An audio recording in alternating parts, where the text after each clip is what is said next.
আজ আমরা কোনো অনুরোধ করতে আসিনি, আজ এসেছি আমাদের অধিকার দাবি করতে। আমরা সপ্তম SLST মাদ্রাসা সার্ভিস কমিশনের আপার প্রাইমারি প্রার্থী।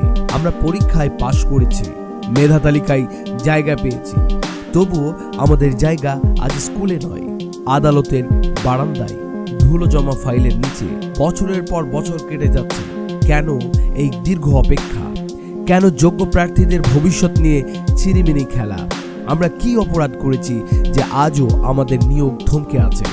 মাননীয় মুখ্যমন্ত্রী ও শিক্ষা দপ্তরের কাছে প্রশ্ন, যোগ্য শিক্ষকগণ যখন রাস্তায় ঘাম ঝরান তখন কিভাবে শিক্ষার উন্নতি সম্ভব? আদালতের প্রতি আমাদের পূর্ণ আস্থা আছে, কিন্তু একটা কথা সবাই জানে, justice delayed is justice denied. কেন বারবার শুনানির তারিখ পিছিয়ে যায়? কেন হাজার হাজার পরিবারের কান্না প্রশাসনের কানে পৌঁছয় না? আমাদের জীবন থেকে যে মূল্যবান সময় হারিয়ে যাচ্ছে তার দায়ভার কে নেবে? শুনে রাখুন প্রশাসন, আমরা চাকরি ভিক্ষা করতে আসছি না, আমরা আমাদের ন্যায্য পাওনা বুঝে নিতে আসছি। খুব শীঘ্রই হাজার হাজার বঞ্চিত প্রার্থী নিয়ে আমরা পৌঁছবো নবান্নে।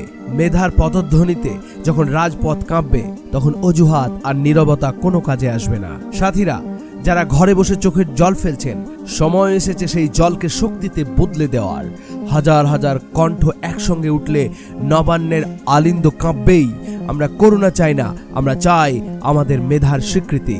দেখা হবে রাজপথে, দেখা হবে নবান্নের গেটে। সপ্তম SLST আপার প্রাইমারি প্রার্থীদের ঐক্য জিন্দাবাদ। আমাদের সংগ্রাম আমাদের সংগ্রাম আমরা কারা?